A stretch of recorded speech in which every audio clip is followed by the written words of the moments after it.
ఈ సమావేశానికి చంద్రబాబు నాయుడు గారే మన రాష్ట్ర ముఖ్యమంత్రి గారు మేము వస్తాము మీతో చర్చిస్తాము అనేటువంటి ఒక లెటర్ రాస్తే ఓకే రండి చర్చించండి అని తెలంగాణ ముఖ్యమంత్రి గారు అంగీకరించి ఆహ్వానిస్తే వెళ్లి చర్చలు చేశారు. ఇక్కడ చాలా ప్రశ్నలకు సమాధానం లేనటువంటి సమావేశంగా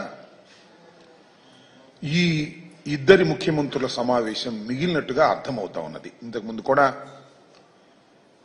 వైఎస్ఆర్ కాంగ్రెస్ పార్టీకి సంబంధించినటువంటి నాయకులు చాలా మంది మాట్లాడారు. ప్రధానంగా ఈ సమావేశం జరగవలసినటువంటి అవసరం ఎందుకు ఏర్పడింది అనే దాని మీద ఒక వివరణ ఇవ్వలేకపోయారు. ఇంకొక అంశం ఏమిటంటే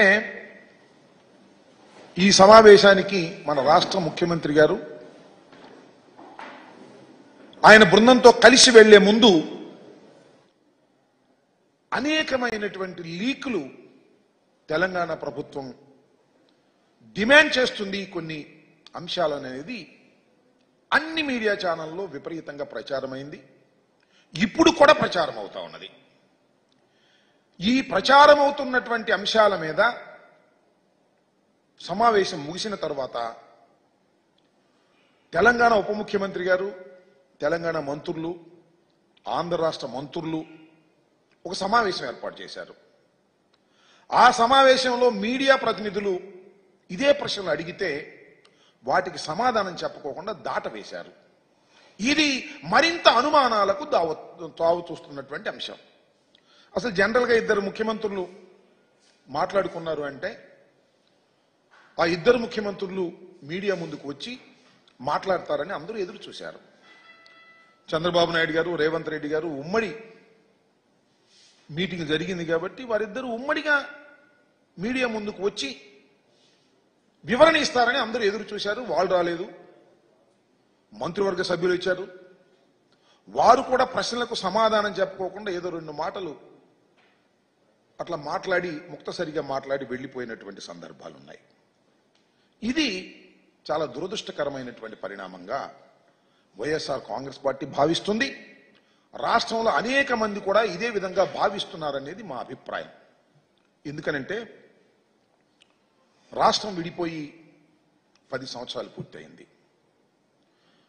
ఆంధ్రప్రదేశ్ 2 రాష్ట్రాలుగా విభజన జరిగినప్పుడు ఏపీకి మన రాష్ట్రానికి అనేకమైనటువంటి సమస్యలు అపరిష్కృతంగా మిగిలిపోయాయని, దానివల్ల మనకు తీవ్రమైన నష్టం జరుగుతుందనేటువంటి అభిప్రాయం ఈవెన్ చంద్రబాబు నాయుడు గారు కూడా చాలా సందర్భాల్లో చెప్పారు. రాష్ట్రం విడిపోయినప్పుడు మొదటిగా ముఖ్యమంత్రి అయింది నారా చంద్రబాబు నాయుడు గారు. 5 సంవత్సరాలు ఈ రాష్ట్రాన్ని పరిపాలన చేశారు. 10 సంవత్సరాలు హైదరాబాద్ ఉమ్మడి రాజధానిగా ఉండేటటువంటి వెసులుబాటును ఆ రోజు రాష్ట్ర విభజన జరిగినప్పుడు చట్టంలో పెట్టారు. ఎందుకనంటే రాజధాని లేని రాష్ట్రం కాబట్టి. ఇన్ఫ్రాస్ట్రక్చర్ ఏర్పడిన తర్వాత 10 సంవత్సరాల ఇన్ఫ్రాస్ట్రక్చర్ పూర్తి చేసుకొని అప్పుడు హైదరాబాద్ నుంచి తరలి వెళ్ళిపోతారు అనేటువంటి భావనతో ఆ ప్రొవిజన్ పెట్టారు. ఆ అవకాశాన్ని మనకిచ్చారు విడిపోయినటువంటి రాష్ట్రంగా. నేను అడుగుతా ఉన్నా, అవకాశాన్ని ఎందుకు ఉపయోగించుకోలేకపోయాం? 5 సంవత్సరాలు ఈ రాష్ట్రాన్ని పరిపాలన చేసినటువంటి నారా చంద్రబాబు నాయుడు గారు అవకాశాన్ని ఉపయోగించుకోకుండా ఎందుకు పారిపోయి వచ్చారు అనేది ఇక్కడ ప్రశ్న అని అడుగుతా ఉన్నా. ఎందుకంటే ఈ సందర్భంలో చెప్పవలసినటువంటి బాధ్యత, గుర్తు చేయవలసిన బాధ్యత మాకుంది. ఎందుకు వచ్చేశారు? ఉమ్మడి రాజధానిని వదిలేసి ఆయన టకటక వచ్చేసాడు. వచ్చేసి ఇక్కడ ఆఫీస్ లేదు. ఆయనే చెప్తున్నాడు చాలా సందర్భాల్లో, బస్సులో ఉండి పరిపాలన చేశాను అని. ఎందుకు బస్సులో ఉండి పరిపాలన చేయవలసిన పరిస్థితి ఎందుకు ఏర్పడింది? రాజధాని ఇక్కడ ఏర్పడినప్పుడు, శాసనసభ కూడా ఏర్పడినప్పుడు, బిల్డింగ్ ఏర్పడినప్పుడు ఎందుకు మీరు వచ్చేశారు? అందరికీ తెలిసినటువంటి సత్యం అది. తప్పు చేసి వచ్చేశారు. మెడబట్టి గెంటేశారు. మీరు భయపడి పారిపోయి వచ్చేశారు. తీరని ద్రోహం చేశారు ఈ ఆంధ్రప్రదేశ్కి మీరు మొదటిగా అనే విషయాన్ని ఈ సందర్భంలో నేను గుర్తు చేస్తున్నాను. 10 సంవత్సరాల పాటు ఉమ్మడి రాజధానిగా ఉండవలసినటువంటి హైదరాబాద్ను వదిలి 9th షెడ్యూల్లోను 10th షెడ్యూల్లోను ఉన్నటువంటి విభజన చట్టంలో ఉన్నటువంటి ఆస్తులను పంపకం చేసుకోకుండా, బేరసాలలు ఆడుకోకుండా, చర్చలు జరుపుకోకుండా పారిపోయి వచ్చి నూతనంగా ఏర్పడినటువంటి ఆంధ్రప్రదేశ్కి ప్రథమ ద్రోహం చేసిన వ్యక్తి నారా చంద్రబాబు నాయుడు గారు. అవునా కాదా ఆలోచన చేయమని మనం చేస్తున్నా. 5 సంవత్సరాలు పరిపాలన చేశారు. ఏం సాధించారు మీరు? అన్ని ఆఫీసులు ఖాళీ చేసి వచ్చేసారు. ఈ ఆఫీసులు మీరు అడగలేదు. అడగకపోగా జీహూజురని సలాం పెట్టేసి వచ్చేసి ఇక్కడ తాత్కాలికమైనటువంటి సెక్రటేరియట్ కట్టారు, తాత్కాలికమైనటువంటి అసెంబ్లీ కట్టారు, తాత్కాలికమైనటువంటి హైకోర్టు కట్టారు. ఎందుకు తాత్కాలికంగా కట్టాలి? 10 సంవత్సరాలు నీకు టైం ఉంటే. ఎందుకంటే వెళ్ళపోతే ఊరుకోము, మిమ్మల్ని కేసులో పెట్టేస్తాము అని వాళ్ళంటే భయపడి, తప్పు చేసి భయపడి పారిపోయి ఆంధ్రప్రదేశ్కి అన్యాయం చేసినటువంటి నారా చంద్రబాబు నాయుడు గారు మళ్ళా ముఖ్యమంత్రి అయ్యారు. కారణాలు ఏమైనప్పటికీ ప్రమాణ స్వీకారం చేశారు. మరొక అన్యాయం చేయడానికి ప్రయత్నం చేస్తున్నారు ఇవాళ. నేను అడుగుతా ఉన్నా, ఎస్ 2 రాష్ట్రాలు విడిపోయాయి, కొన్ని సమస్యలు ఉన్నాయి అపరిష్కృతంగా. చర్చల ద్వారా ఆ సమస్యల్ని పరిష్కరించుకోవాలి, వండర్ఫుల్. లేదా కేంద్ర ప్రభుత్వం మధ్యవర్తిత్వం ద్వారా పరిష్కరించుకోవాలి, నెంబర్ 2. నెంబర్ 3 న్యాయస్థానాల ద్వారా పరిష్కరించుకోవాలి. ఇవాళ ఎన్ని వివాదాలు ఉన్నాయి మనకి? ఎస్ ఉన్నాయి. 9, 10 షెడ్యూల్లో ఉన్నటువంటి బిల్డింగులు, ఆస్తులు మనకు రావాల్సినవి ఉన్నాయి. 7,000 కోట్ల రూపాయలు విద్యుత్ బకాయిలు మనకు రావాలి. దాన్ని అడగటం జరిగింది. వాళ్ళు ఇవ్వకపోతే కేంద్ర ప్రభుత్వాన్ని ఆశ్రయించడం జరిగింది. కేంద్ర ప్రభుత్వం ఆదేశించింది. ఆదేశించిన తెలంగాణ ఇవ్వలేదు. న్యాయస్థానాల్లో ఉంది వాళ్ళ. దాని గురించి ఏమన్నా మాట్లాడారా మీరు? మాట్లాడలేదే. మాట్లాడినట్టు ఎక్కడ అనిపించడం లేదే.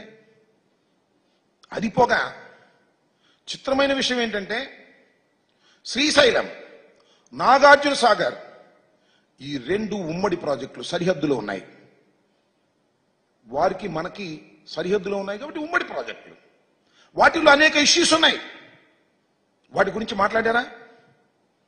ఇవాళ పోతిరెడ్డిపాడుకు సంబంధించి నేను అడుగుతా ఉన్నా, రాయలసీమకు నీళ్లు వెళ్ళాలంటే 881 ఫీట్స్ లెవెల్లో ఉంటే తప్ప నీళ్లు వెళ్ళవు.